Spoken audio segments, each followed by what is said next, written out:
As it passes through the state of New Hampshire and the Commonwealth of Massachusetts on its way to the sea, the mighty Merrimack River has been many things: a symbol to native peoples, a geographic obstacle, a highway for travel, and a power source for industry. Early European settlers believed that the river was a convenient barrier for dividing lands north and south of the river on maps. That is, of course, until they discovered it suddenly turns northwards at what is today Lowell. It was in the Merrimack Valley where the formula of mill towns and mill cities saw their greatest potential reached, in cities like Manchester, Nashua, Lowell, Lawrence, and Haverhill. And for that reason, it was in this region where some of the earliest railroads in New England began, becoming as much a part of this region's identity as the river itself. The Boston and Portland Railroad opened to Bradford, Massachusetts, across the Merrimack River from Haverhill, on October 26, 1837. A bridge across the river was built in 1839, with service extended to East Kingston, New Hampshire, via Haverhill on January 1, 1840. The railroad was renamed the Boston and Maine Railroad in 1843. The original station, with colonnades on several sides, was soon supplemented with a brick freight house. Haverhill had service suitable for commuting to Boston almost immediately, even after Dover became the outer limit for some commuter trains in the 1850s. Haverhill remained the terminus of some trains. The early building of the railroad would lead to some necessary changes later on. Haverhill's other transportation traffic, that of a literal horse-powered nature, were imperiled by the many railroad crossings and the busy nature of the line through the main part of town. It would take over a half-century for this situation to be remedied, and by that time, it was the problem of the Boston and Maine Railroad. Haverhill citizens back in the late 1800s knew the frustration well, as the railroad passed through town at street level.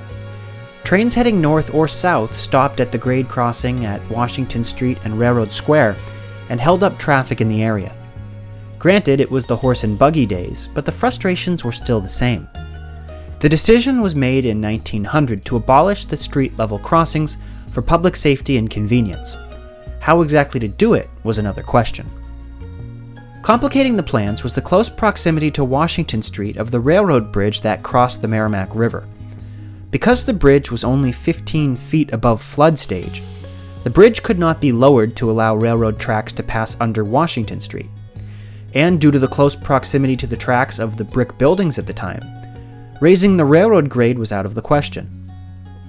The only practical answer was to raise the tracks high enough to pass over Washington Street. The task was Herculean and involved raising the railroad grade starting about a half-mile southwest of the Bradford Depot so that it would gradually ascend and reach the Merrimack River at an elevation 15 feet higher. The railroad bridge abutments and piers could then be raised to allow the railroad to cross over Washington Street and then slowly descend until it met the existing grade at 8th Avenue. Essex Street and Winter Street would need to be lowered 4 to 5 feet to pass under the new railroad bridges. The existing train station on the northbound set of train tracks would need to be reconstructed to meet the new elevated railroad grade, and a tunnel would have to be built to allow passengers safe access to the southbound train tracks. The boarded-up passenger tunnel entrance is still visible today in the parking lot in Railroad Square, where the station was once located. A temporary railroad bridge across the Merrimack River would also need to be constructed to allow trains to continue while the new bridge was being elevated. In an amazing feat of construction, a simple wood pile bridge was built in only 40 days to handle train traffic. Nowadays, you couldn't get a feasibility study started, let alone construct a temporary bridge in that time span. In 1905, the Boston and Maine Railroad went ahead with plans to elevate the railroad bridge and completed that work in 1906, just as work to build the County Bridge began. In addition to the busy western route main line of the Boston and Maine, Haverhill was reached by another railroad line, this one coming in from the east, the Georgetown Branch Railroad. This line was chartered on March 11, 1844 from Bradford to Georgetown Center and built shortly thereafter. At Georgetown, the line connected with the Danvers and Georgetown Railroad, allowing outlets to Newburyport and Danvers. Both of those lines were properties of the Boston and Maine by the 1860s, and passenger ended in 1933, Although most of the line was abandoned in 1942, a short spur line which left the main line here in Bradford, right about where the curve is, stayed in service. There were several freight customers on this short segment, the largest of which was a paper mill off South Kimball Street. The spur was finally used until 1988.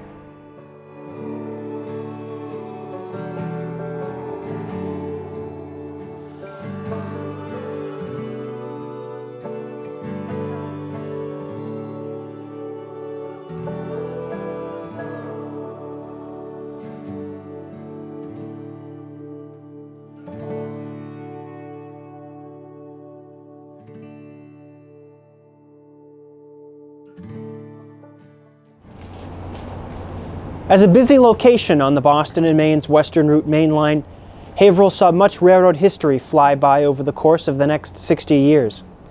But after World War II, fortunes for the railroad changed, building upon troubling trends which had begun before the war. On January 3, 1965, the Boston and Maine discontinued all intercity service on the main line. Only a single commuter round trip to Dover, New Hampshire was retained. On June 30th, 1967, that trip was cut back here to Haverhill. Haverhill and several towns to the south paid to keep the single trip running, but North Andover stopped funding in 1974 and Andover in 76. As ridership and interest began to wane, Haverhill too withdrew support, and the trip was discontinued in June 1976. The Massachusetts Bay Transportation Authority, or MBTA, bought all of the Boston and Maine's commuter equipment and their lines for commuter service on December 27, 1976, including the western route from Wilmington Junction to the New Hampshire border. After a 3-year period with no rail service, the station finally reopened on December 17, 1979, when the MBTA funded a return of several daily round trips. The other stations on the northern section of the Haverhill line were modified for accessibility in the early 1990s. However, MBTA and town officials could not agree on the details of the Haverhill reconstruction. The MBTA opened bidding on the Haverhill Station project, which included accessible mini-high platforms and a 160-space parking lot, in June 1998. The $4 million project was projected to take 18 months. The Downeaster began service with a stop at the newly renovated Haverhill Station on December 14, 2001. Haverhill Station was temporarily closed for MBTA service on July 15, 2024 for replacement of the South Elm Street Bridge in Bradford. Bradford Station will be the outer terminal of the line until Haverhill Station reopens in mid-2025. Amtrak's Downeaster service will continue to serve Haverhill. Haverhill, Massachusetts has seen a comeback of passenger rail, now boasting service both by regional commuter rail and long-distance passenger trains. Of course, massive mainline freight still pass through the city on New England's steel gateway to the state of Maine. The massive industrial heart that was once beating in Haverhill has somewhat grown cold, and much of the local freight business is gone too. But in recent years, that has seen a resurgence of sorts as well. Broco Energy has increased its freight business here in Haverhill, even seeing new sidings built to accommodate the need. And in recent years, a metal recycling company, Winfield Recycling, has been receiving service on an old freight siding as well.